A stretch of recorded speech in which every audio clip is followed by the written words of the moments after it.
So hey, welcome. This is our first review of NWA Power. We're doing the 22nd. Didn't do the first one, or the second, because just still getting the feel for it. So overall with NWA Power in the Raw here, it was just beautiful to see it. When I first saw the images, their first show, I click on. Oh, let me take a little teaser ad. Let me see what it looked like. And all I did was get a little bit of the countdown in, and I was like, goosebumps and chills all over. Childhood came back, and it also had a feel of modernization as well. So I was happy with that. I like a throwback, but you want to throw back, you don't want to have to throw back. So you want to have something you got to keep. And then I skipped a little bit. I personally wasn't in all the whole, background vocal thing that was going for the intro.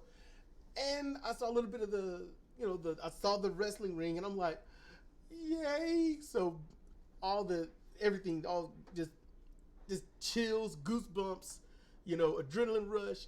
I was all over the place. So the show is good. And I didn't have to commentate. Normally I commentate stuff in my head when I'm watching because I feel like I do a better job than what they do, depending upon the type of commentary that's going on. Like Excalibur, something like, ooh, okay. Oh, you got to sit down? Yeah, I'm hurting. I gotta do something. Okay, so all right, Cedra was here, but she had to do car work. She had a flat on the way to work one day and just messed up her arm. Mainly using muscles that she normally don't use anyway. So, poor girl. Vicks Vapor Rub, Tylenol, and stuff like that. So I'm gonna have to go at her alone. I usually like her input. Everyone seems to love Cedra. They love Cedra. So get this around my neck. All right. So honestly, I'm gonna shoot straight with this. I'm gonna be real about this. Now, I'm not a fanboy. That's first and foremost. So I don't just say, hey, it's NWA Power. They're golden. Everything they do is great. Nope. I'm going to critique things that I don't like and, critique things that I do like. I'm going to say good things, negative things. I'm going to be as fair from my perspective as I can. Now, I'm going to leave a lot of the promos and stuff out because I'd rather you all just see that on your own.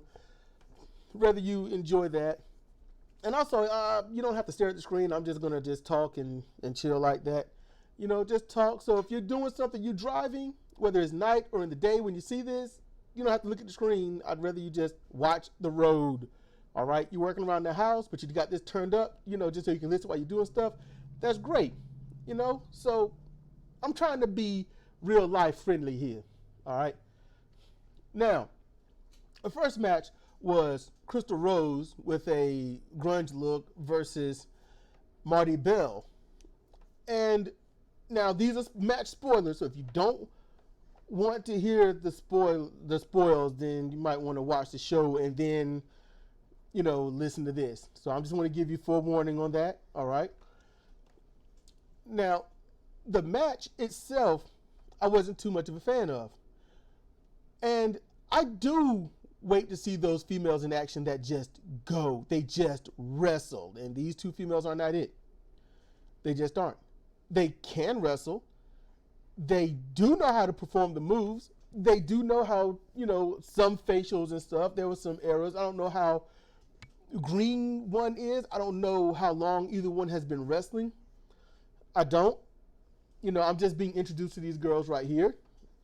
I do not watch WWE in general. I did watch NXT, and I got my thoughts on that, and I'll do a separate one on that. But I watched these two girls, and I thought, how long have they been wrestling? And then it hit me. They wrestle like every other female. There are very few females that can get out there and just go. And I mean go. Now, I ain't trying to say they have to wrestle like a man, but they should wrestle not like a dainty flower. Yes. That's the most important thing. I don't want to see elbows that are very gentle, that are just right up under the chin, barely touching the neck. I don't want to see that. Now I ain't trying to say, cause deep bruises here or there or knock someone out. I'm not a sycophant. What I'm saying is, make your stuff look good. Throw that elbow like you don't care about somebody. I ain't saying knock their block off. It's pro wrestling. You just make it look good. All right? These girls did not wrestle like they were trained for professional wrestling. They wrestled like they were trained to put on a demonstration in front of a bunch of 6-year-olds. And I didn't like that. They are professional wrestlers. They have an idea of what they're doing. They know what they would like to do. Their execution is poor. It's on the show. It made the cut to be on the show. I'm pretty sure they're thinking, what happened? Why are these two girls here? Women in general in professional wrestling need to be trained like they are professional wrestlers. Take the gender out. You're training a human being. You're training a person. They need to get their stuff right. You got a toe kick? Put that in there. React like you just got kicked hard. Not like you done got the wind knocked out of you, but you got kicked hard. You get slammed, don't just lay there. React a little bit. I did not like the Irish whip. She gets her down, and then Marty Bell runs, and I guess she's supposed to do a hip attack of some kind, but it looked like she just bounced off the turnbuckles. I'm like, Crystal Rose couldn't even react to that. She couldn't even react. I mean, and I believe it was Marty Bell with the flying head scissors, kind of a side Frankensteiner. And all women deliver the Frankensteiner the same. I wish they would stop. If you can't make it look good, then don't do it. If you can't sell the move, you just flop over, or you roll like someone, lift the mattress and rolled you out of the bed, and you just hit the floor and be like, oh, I'll just be right here for now. Come on, don't do it. Just don't be a part of that situation. Pro wrestling, you're supposed to believe in it. That's where it's supposed to be. You're supposed to be like, oh, this is happening. This person is getting their head kicked in. This person is taking a slam, and clearly, if I took that slam, I would be hurt. And you could see that when they slam each other, they did not look like this slam hurt. It looked more like I just took this bump. Now what do we do? What do we do next? Yeah.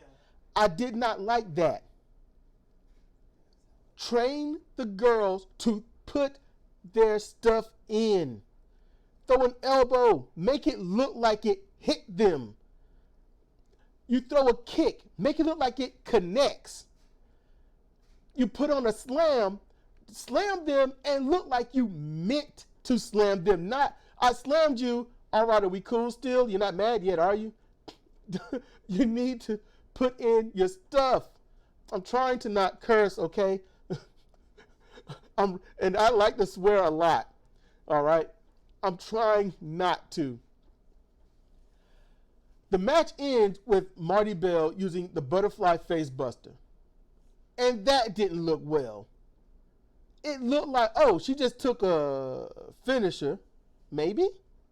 That's how it looked. I had to put a question mark. I had to make it interrogative. I'm like, I was like, this match has gone on long enough. I hope that's the finisher. That's how it looked. This has gone on long enough. I hope that's it. Now, in a weird way, I'm glad Marty Bell won. However, Crystal Rose looked like she should have been the winner. She looked like her appearance in general, she looked gruff. She looked tough. She had some weight to her, which is something I wish women would do in professional wrestling. It's okay to weigh more than 55 pounds. I know that's a hyperbole, everybody. Or for those that don't know exactly the spelling and stuff, it's hyperbole. It's a hyperbole, everyone, okay? An exaggeration. So it just, it fell short. Last week's women's match was just slightly, actually it was much better than this week's. It was much better, but still, what are y'all doing?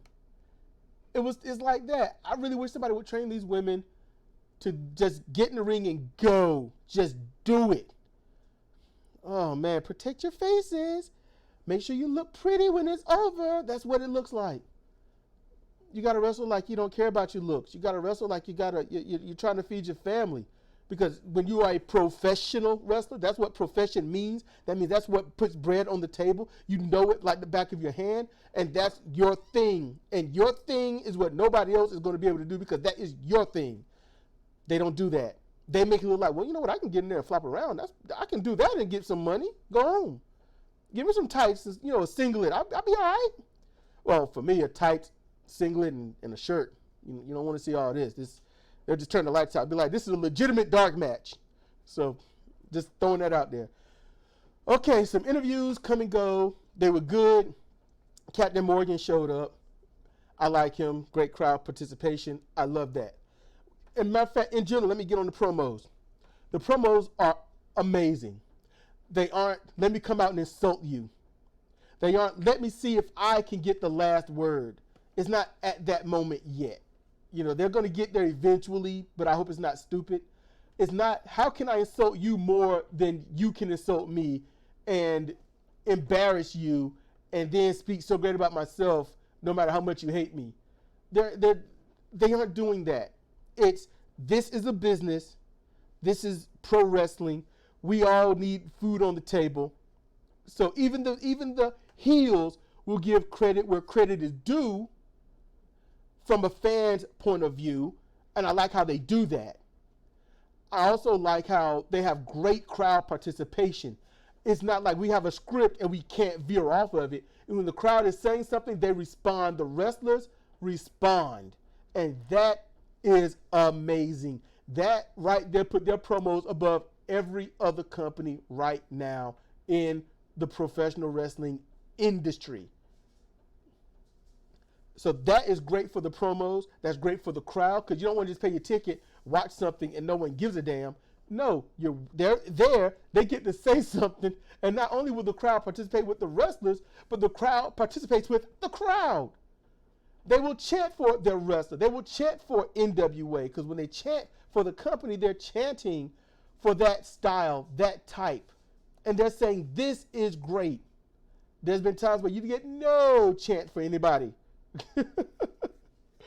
So I love the promos. I love that segment. I love all the segments, honestly. There's no boring promos. To me, it harkens back to watching the Horsemen come out right after a match and talk to Tony Schiavone behind the damn booth. That's what that harkens back to me. Or Jim Ross, Lance Russell, Gordon Soley, for a little bit I was able to see him. I miss that. I miss seeing stuff like that. And this is it. Okay, next match. To me, I'm being introduced to these guys, and I'm not going to call them rookies. I'm not going to call them upstarts. None of that. I'm just being introduced to them. So Dan Parker and Caleb Conley. The match, good. They showed personality. Now wait, the girls match, that just reminded me. The girls match, yeah. They tried to show personality. Well, at least Marty Bell. So she was good for that. But that seems to be all, basically females are taught to be ring girls that do some moves. If you've watched boxing and know what the ring girls are. Now, Dan Parker, they're both wearing almost somewhat identical outfits, although they look completely different. So I'm like, which one is which? They showed it up on the screen real quick, but I was too busy trying to write, trying to get this stuff going because I was like, I'm gonna do a commentary today. And Dan Parker, he was the taller, lean guy, and Caleb, he was the shorter, more robust guy, both clearly in the junior weight class. Dan Parker's Canadian. Oh, Dan Parker's Canadian. So he was looking stuff up. Well, oh yeah, the Maple Leafs. Oh, I couldn't see that. Okay, so Dan Parker. But see, all I could see was some white, some red, and then it seemed like maybe some see-through something. That's what it was looking like when I was looking from way back here. Gold. Oh, it was gold. It matched his skin. That was just all right. So that match they had pacing. That's important. Number one goal in professional wrestling, pacing. They had it. Facials, expressions, showmanship, a little crowd participation, self-boasting, trying to get their stuff in, selling the moves properly, delivering the moves just as well. Enjoyed it. That was a good match. Don't even matter, and clearly it was Dan that was trying to go over more so as the heel. And he started to do a good job, but Caleb was not going to let him showboat too much, and I liked that. That was a good thing. Caleb did a great job.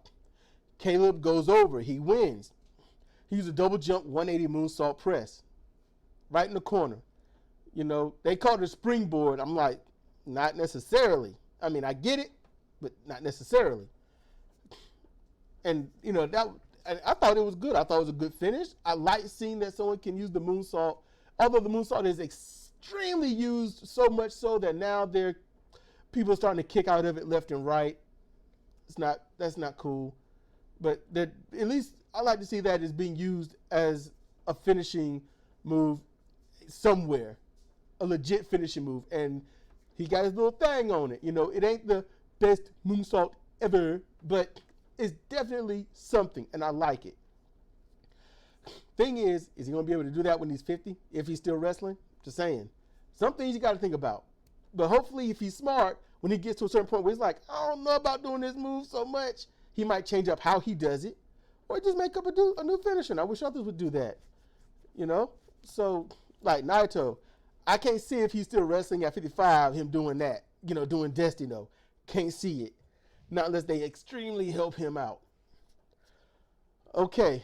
Let's see what's the next thing here. Okay, I'm gonna go with this one. This was a segment. All right. Josephus wanted to call out James Storm and apologize. So he calls out James Storm. Colt Cabana shows up. He's like, I'm James Storm. And Cornette's like, yeah, I remember you last week. You had a beard. So Cabana's doing his tomfoolery stuff again. He's playing James Storm. Cabana take, and all of a sudden, the Josephus, they're gonna shake. Not Josephus. What is it? That's GE. No, Josephus. I'm getting my Cephuses mixed up. Cabana tries to leave. He get, the handshake, and I'm like, yo, Cephus, I'm like, are you gonna like kiss him or do something? Because he had this weird kind of, I'm trying to play up to you look. I'm like, dude, you're starting to worry me here because this is pro wrestling. We don't want to go too far now. And then he holds him and shakes his hand. Then Cabana takes powder to the face. Cephus throws him in the ring. He continues to assault him. Then the real James Storm come out, because it's obvious. And then he delivers a super kick, which is a legit finisher. He's not going to throw 20 of them in a match. It's going to be that one. Now, you might kick out of that one, but that's the only one that's really needed. That's great. He calls that the last call. He's had it since he was in TNA. And, Josephus is out. And then James waits. Cabana's getting up. He's like, oh, okay, I'm going to super kick him. And then Ken Anderson comes out and pulls his partner from the ring. Him and Cabana forming a tag team. I guess they're trying to get their tag team division up. I'm not a fan of makeshift tag teams like this. I'm not, because they're both singles competitors. They are heavy singles competitors. So putting two singles together like that, not a fan of, which brings up to the main event and next part. Because at one point, Tim Storm, he's like, can't be in the title picture anymore. And you can tell he's a singles competitor. And Tim is just, you can tell there's doubt. Perfect baby face. He got a smile. I'm like, oh, give him a hug. I just wanted to hug Tim. I'm like, you're going to be okay, man. It's all going to be okay. I wanted to help Tim. He pulled me right in. Eli Drake comes out, and I'm like, oh, dude, really? Now, if you ever want to see an isolated singles wrestler, that would be Eli Drake. Eli Drake is straight up singles. He's got too much ego to be in tag team. But he talks a good game, and that's what's so great about this. It's not, I'm going to come out and humiliate you. It's, let me say what's great about you, Because Eli Drake is right now, he's that neutral wrestler. He'll say some bad things, he'll say some good things, and then everything will be okay. He pulls Tim Storm in, he pulls the crowd in. I'm not going to say everything that Eli Drake said because it was great. You should go watch it if you haven't. Eli Drake, great promo. I'll be honest with you. I'm gonna call it out. Eli Drake is a mix of early Dwayne Johnson and Steve Austin. That is the mixture of Eli Drake. If you want to get his promos, that's what it is. But then, he says, look, I already got it set up. It's me and you going against the Dawsons. And the Dawsons, they give a great promo every time. Right now, they're 100%. I like them. Great crowd participation. You can tell that it's all on the fly. There's no script. It's just how they are. And I like that. All these wrestlers are doing that. The match was good. Now, granted, Eli Drake, Tim Storm, you can look at them and tell it's not a unit. But hey, tag team wrestling, you go in, you do your stuff, you make the tag. That's pretty much it. The bottom barrel basis of tag team wrestling. You don't need a whole slew of tag team, double team moves and whatnot. You just need to be able to make the tag and support your partner. Break up the pin, break up the submission. That's all you need to do. Support your partner. And you can always have great matches just doing that. And they didn't have double team moves. And it was a short match, but it was a match nonetheless. And it was pretty all right. What made it great? Honestly, okay, you go on World of Sports Pro Wrestling or whatnot, and in that area, that genre, catch can wrestling and stuff, honestly, give it about a 1 or 2 star match. However, compared to what we have out there with other wrestling companies, I would definitely give this 3 stars in comparison only. All right. But in truth, it ain't about the stars. It's about, are you happy with what you've seen? And with this tag match, I was happy with what I saw. You got to see the great difference between those who are a natural tag team or who have been tag teaming long enough against those who just got put together. You can put in 2 champions together, but if they don't know how to work as a tag team, they're going to have a distinct disadvantage. A champion is good, but when the champion goes against 2 people at the same time, and it's not a triple threat, it's not a 3-way dance or anything you want to call it, when it's definitely going to be 2 against 1, and they are a tag team, that champion, I don't care how much of a legend they are, will lose. And that's what happened in this. There was a miscue. Storm sent Drake to the post by mistake because the tag team knew what they were doing. The Dawsons knew what they were doing. So that takes Drake out. I'm like, okay, I saw this. I didn't see this exactly coming, but when it started, I knew what was happening. My initial thoughts were Eli Drake going on how he's presenting himself, not on how I've known him from other companies, just how he's presenting himself here. He's most likely going to turn on him. And, he did not do that. Ish. Okay? Ish. Because after the post, Eli stayed to the outside. The Dawsons had their way with Storm, got the 1, 2, 3, and was like, we ain't done with you. And then, you got Homicide and his partner, I can't remember his name. They come out and the Dawsons leave and, clear the ring. And then you've got Nick Aldis who comes out, our national treasure comes out, checks on Tim Storm.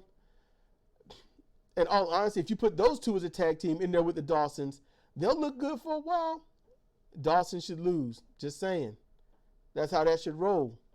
And if you put 2 champions in there, they wrestle enough matches and they get that as a thing with tag teams. You can see it. And you're like, okay, now y'all are ready to go after some top contenders. That's how I see that. And, and with Nick Aldis checking on Storm, that's where the show ends. And it was a good, 1-hour show. I enjoyed it. The women's match, wasn't a fan. I saw too many things that were just atrocious. And still, yet, I enjoyed it. Why? Because it's wrestling. Now, I don't like just any craptacular thing. But however, I feel, and I'm hoping, because my feelings are not the facts. There's just my feeling that these girls may look back at this or talk about it, or someone may talk to them, and then they start working on things. They start trying to improve themselves. That's what I'm hoping. I've been rambling on for almost 30 minutes. But I hope you've enjoyed this. I am posting this not just on YouTube, but on Medium. So please, in both areas, you can timestamp it. You can do many things. But if anything, comment. Let me know what you think. Let me know how you feel. What did you watch the matches? What did you think about them? And if you have your own area on Medium, your own area on YouTube where you talk about these things, then please link it to me.